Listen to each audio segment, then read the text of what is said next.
Obrim la nostra finestra al GOB, tal com ho solem fer habitualment, cada 2 setmanes. Ho fem avui amb la Jara Febrer. Jara, molt bon dia. Hola, molt bon dia. Els dos avui també un acompanyant? Sí, tinc aquí la Júlia Massara, on ja. Hola, bon dia a tots. Hola, Júlia, molt bon dia. Què tal? Venim a xerrar avui, o vens a xerrar, bàsicament, de l'Aliança per una Menorca agroecològica. Anem a posar un poc de llum en aquest tema i anem a intentar definir què és això perquè la gent ho pugui entendre. Mira, jo me feia moltes ganes avui venir a presentar aquest procés que tenim en marxa, que realment és un procés, encara no és una cosa que diguem, ja puguem donar com un resultat acabat, i de fet, en si, aquesta aliança el que ve és a impulsar una transició perquè el Camp de Menorca agafi com una direcció agroecològica, podríem dir. Que l'agroecologia, sempre m'ho demanen, què és exactament l'agroecologia? I de fet, jo mateixa m'ho vaig haver de mirar, dic, com definim agroecologia? I hi ha un munt de definicions supercomplicades i molt acadèmiques. I nosaltres, perquè ens entenguem tots, fins i tot nosaltres mateixos, considerem que l'agroecologia vindria a ser aquella agricultura que deixa espai a la natura. És a dir, que en els camps de cultiu i les zones que hi ha dins les finques hi ha espai per la producció, però això no està, que en diuen en castellà, renyit. Sí, barat. No està barat amb el que seria la biodiversitat i els espais per als habitants de la natura.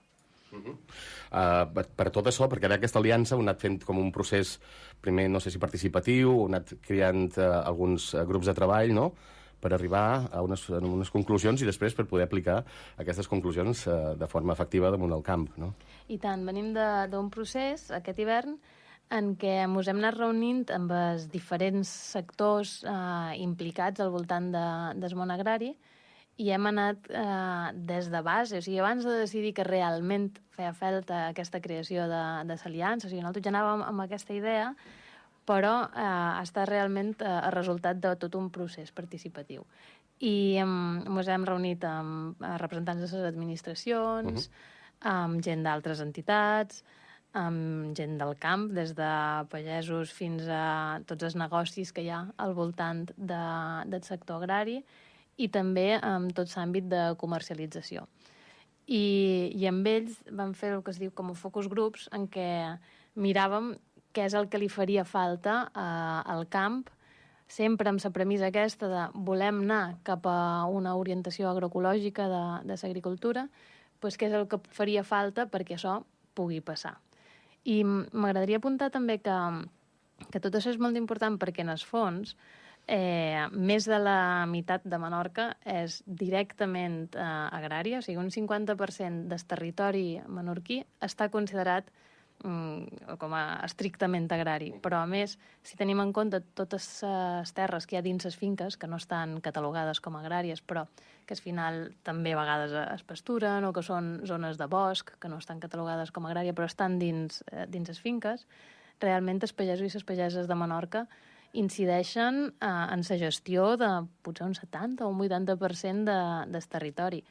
Per tant, l'agroecologia ens importa, per la banda d'alimentar a la població i per la part de conservar la natura. Realment, totes les explotacions agràries de Menorca ocupen tot l'espai agrari? O sigui, tu vens a dir que l'agroecologia, no? L'agroecologisme és que es puguin conviure la natura amb l'agricultura. Però les finques de Menorca, les explotacions de Menorca, realment ocupen tot aquest espai? No deixen peu en aquesta part d'ecologia, que diríem, o no? I tant. O sigui, poc la fotografia que vau poder fer, quina és, al final, del territori de Menorca? És ben complicat saber exactament les tipologies de finques i els nombres. El que sí que podem veure és que en el Camp de Menorca, així com a grans trets, en els darrers anys sí que s'ha anat cap a una crisi amb la part dels preus en els que venen els productes, sobretot el sector lleter. I això tendeix a tenir com a dues direccions de resultat.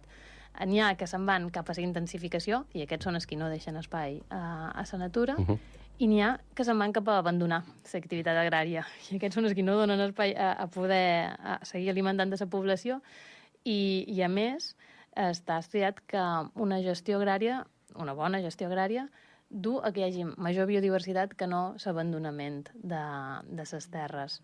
Per tant, un poc la idea és poder trobar aquest equilibri, aquest punt intermedi, on ja hi ha finques que estan allà, i en aquestes el que volem és recolzar-les i que segueixin així. Perquè al final moltes d'elles també es troben amb problemes a nivell més econòmic, a nivell de vendre els seus productes.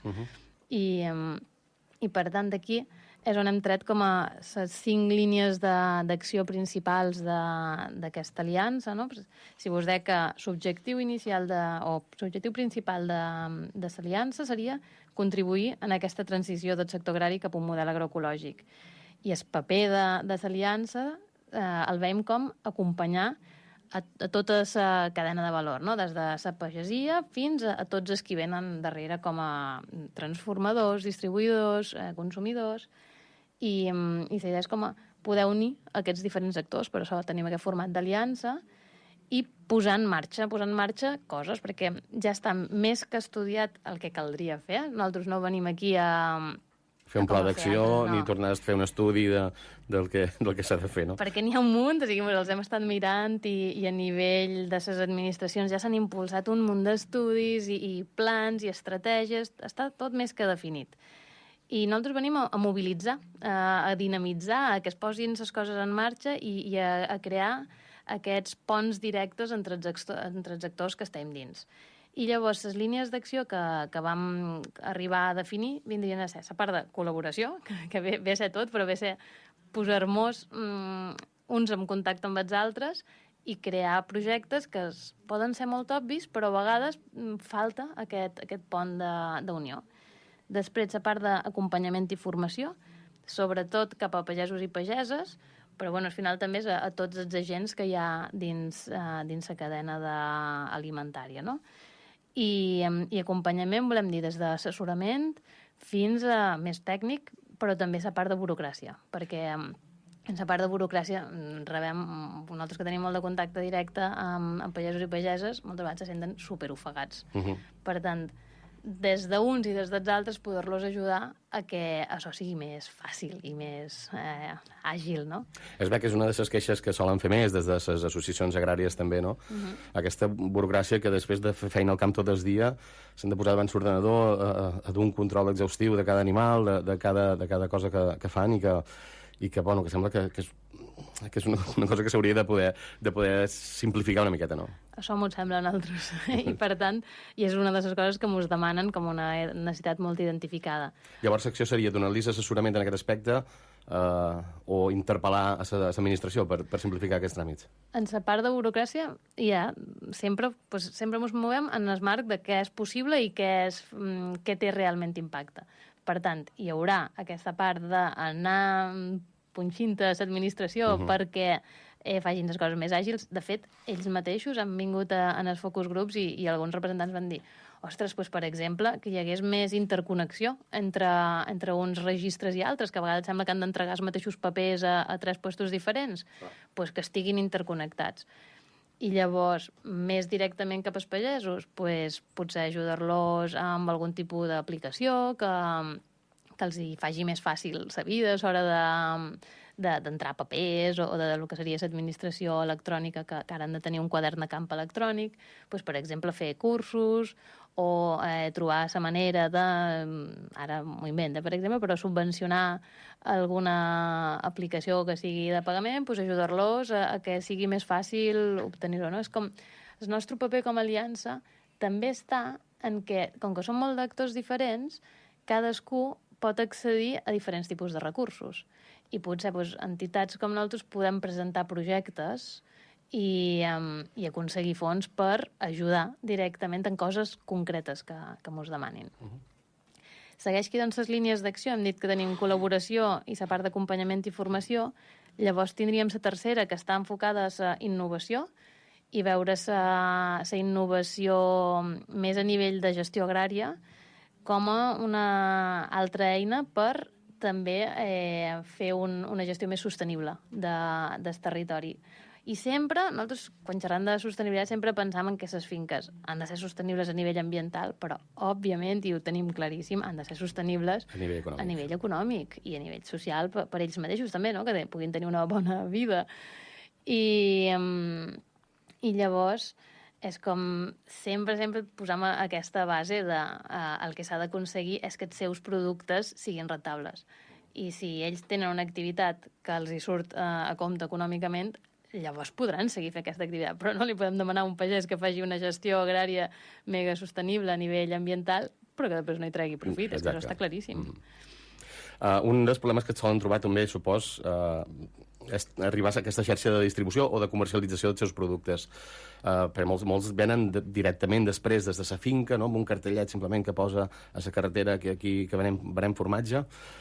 Supos que també ajudar-los a comercialitzar, a trobar una xarxa de distribució i comercialització és important. Sí, mira, aquest de fet seria el quart àmbit d'acció, que és comercialització, i en aquest és dels més obvis també, no? Com que surten molt automàticament, i ja tenim en marxa un primer projecte en què el que estem cercant seria crear un centre agroecològic de distribució. Aquest centre agroecològic de distribució és una cosa que encara no és que tingui una forma concreta, sinó que s'està estudiant quina seria la millor manera de poder ajudar a la sortida dels productes dels pagesos i pageses d'aquí, de Menorca.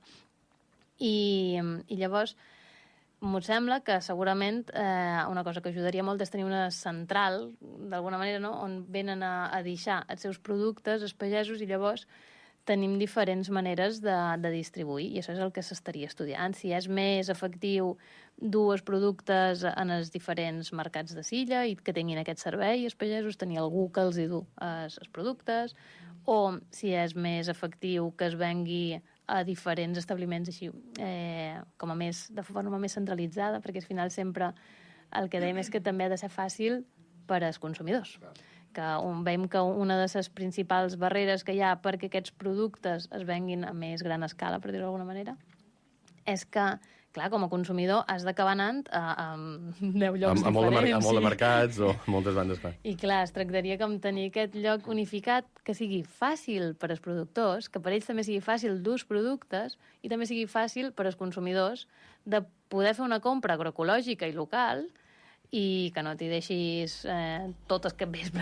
O sigui, que ens haurem d'obrir una botiga, per dir-ho... O aprofitar-ne d'existents. De qualque manera, no? És agilitzar. És agilitzar el que ja existeix. O sigui, organitzar-nos de manera que tot aquell producte que ja existeix sigui de manera més fàcilment consumible, no? I també organitzar en els grans consumidors, com podrien ser, per exemple, els menjadors col·lectius.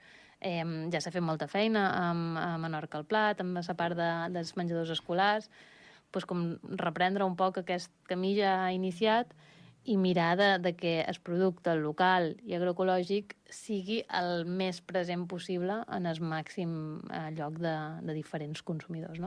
I s'ha interpel·lat també el sector de la restauració o el sector hoteler, perquè al final no deixem de ser grans actors econòmics de la nostra illa, s'enduen una gran part del volum de negoci, també de feina, i donen de menjar molta gent, també. No sé si seria una aliança, també, aquesta, probablement, no?, amb aquest sector, que si hi hagués el compromís, també, per part seva, també estaria bé remar tots en la mateixa direcció, no? O sigui, per això és una aliança, per això volem que hi hagi el màxim d'actors possibles, i, bueno, el nostre objectiu principal sempre serà que la població local es pugui alimentar de manera agroecològica. Però, sobretot, hi ha alguns tipus de productes, perquè, bueno, com sabreu molts, no hi ha prou producció encara. Això també seria un dels objectius de l'aliança. A nivell de comercialització també és articular bé la producció perquè pugui respondre bé a la demanda. Però, més enllà d'això, hi ha alguns tipus de productes que jo sempre me queix del tema de la carn. Per exemple, la carn ecològica, tenim molts de productors que fan carn certificada amb ecològic, però després no troben la manera de vendre'l amb ecològic i l'acaben venent a nivell o sigui, com a convencional a través dels grans distribuïdors i ja està, i es perd la traçabilitat. I de que siguin ecològics, no? I llavors jo penso que el sector de restauració i els hotelers aquí tindrien molta fe i molt a dir, que ells exigeixin comprar amb ecològic a productors locals, i llavors, si hi ha aquesta demanda, aquesta exigència cap als distribuïdors intermediari, llavors podrem vendre aquests productes de manera molt més digna. No sé si tenim qualque cosa que ens haguem deixat breument per anar tancant aquesta secció d'avui, perquè ens estem quedant sense temps, però si vols afegir alguna cosa encara més per tancar. Jo així per tancar afegiria que aquest procés està en marxa, encara no és que tinguem ni una web ni un mail de contacte, o sigui, encara estem tot en procés, però sí que tenim ja un manifest que es pot llegir, que pot ser públicament disponible, i tenim un formulari d'adhesió a l'aliança. Per tant, tots aquells que ens estiguin escoltant i els hi ressoni això que estem dient, ho podem deixar, per exemple, a la vostra notícia i podem deixar aquest formulari allà online i se poden anar adherint ja tots aquells que els hi ressoni aquesta idea. De totes maneres, podrem trobar informació a GOB Menorca? Sí. També, gobmenorca.com, també trobarem informació sobre aquest aspecte, no? I tant, tenim un parell de notícies que si posen GOB Menorca Aliança els hi surt directament. Molt bé. Jara, moltes gràcies. Moltes gràcies a tu.